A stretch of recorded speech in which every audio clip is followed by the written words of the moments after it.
I also wanted to make sure that I asked you in your essay, you said that you used the term non-white and then you criticized yourself for that. What is the problem with you using the term non-white?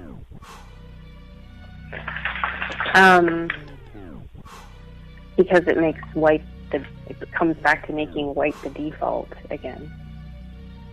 Is white the default in the system of racism, white supremacy? Yes. Okay. I am of the opinion, I use the term non-white. I encourage the use of the term non-white because I have concluded that the problem is you, white people, and that we shouldn't keep white at the center of the discussion. I think one of the points that you did raise in the essay about being invisible, I think that happens all the time, where conversations get sidetracked and we end up talking about a billion other things and we lose sight of the problem being you, white people.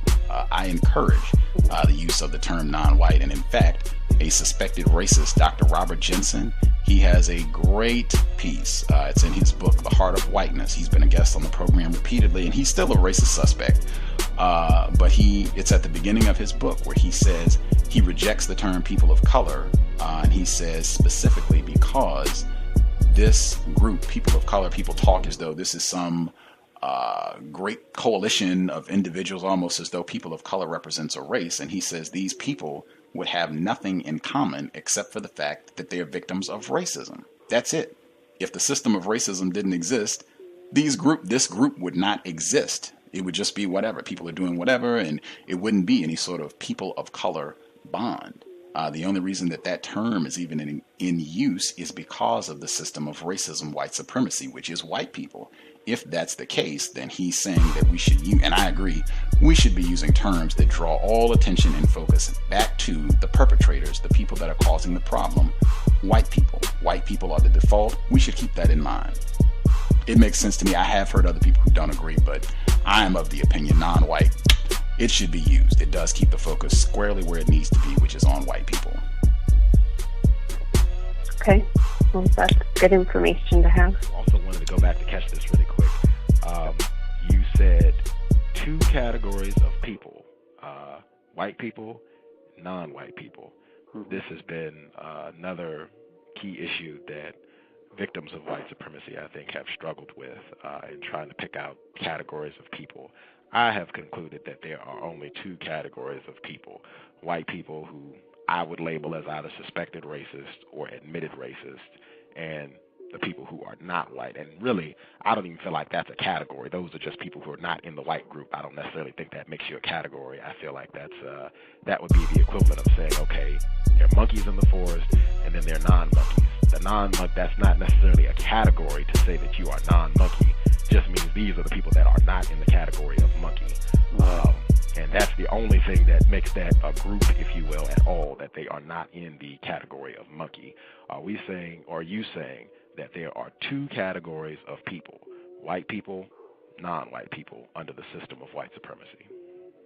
Yes, I think that's what I'm trying to suggest, that the nature of a white supremacist system is that it creates these two categories. Now, within the category of non-white, there are going to be, divisions, and white supremacy will treat people differently within that non-white category. So for today, for instance, to be African American, to be Latino, to be Asian, to be indigenous, does not, all of those are what we would call the category of non-white.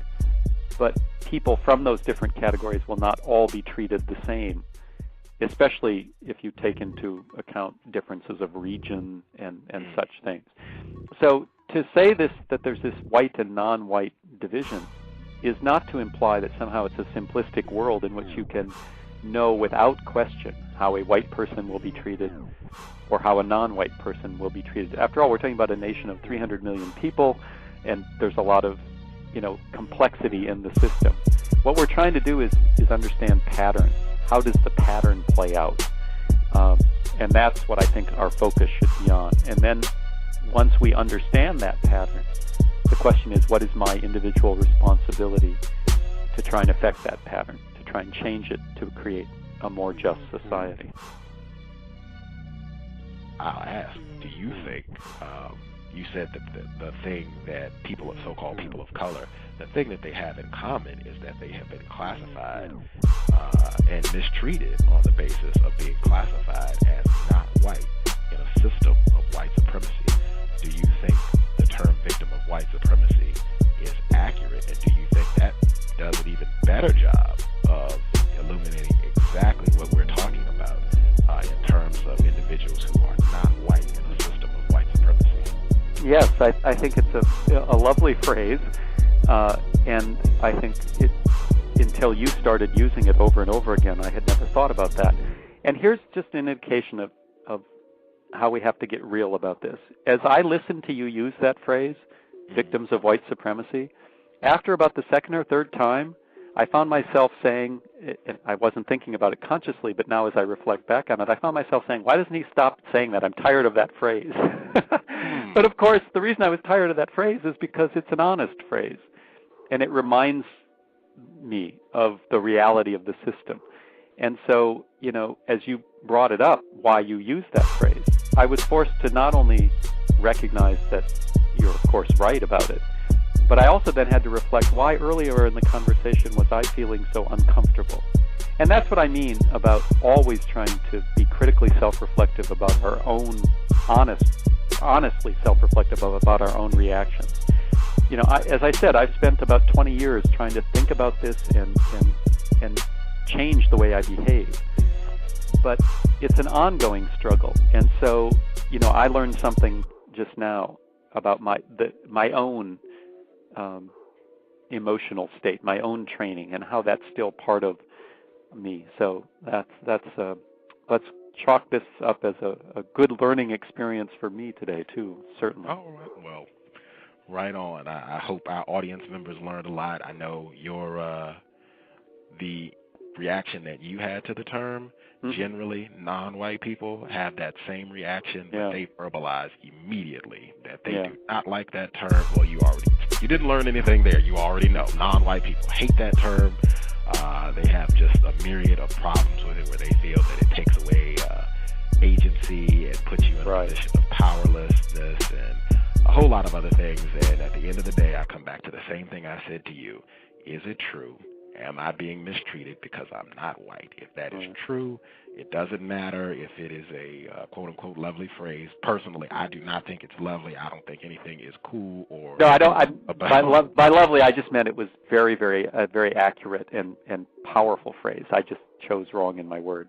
Oh, okay. Words are important. Words are important. But yeah, non-white people do not like this term, and they don't even like non-white. I generally only use non-white as a means of trying to be more acceptable to victims who don't like the term victim. So I'll use non-white, but I really feel like victim of white supremacy is the best term, and that's also been my experience that white people generally don't like that term either. But again, as I said, I generally feel like I'm doing a good job. If I'm making white people uncomfortable, I feel like I'm doing a good job. And any non-white people, victims of white supremacy that I observe discussing racism, white supremacy, where they are bothering white people, I generally give them a thumbs up and say that they're doing a job well done. Yeah. And it certainly had that effect on me. And I think part of what I was reacting to is exactly what you said, that the construction of the phrase victim of white supremacy implies that somehow you see yourself as a victim in a way that makes you would be passive. But you're clearly not passive. You're active. You're engaged. And it reminds us that to understand oneself as a victim is not to surrender agency. You clearly are not surrendering agency. You're trying to, if I understand it right, you're trying to name the system for what it is. And I fell into that same trap myself. So, as I said, I learned something today.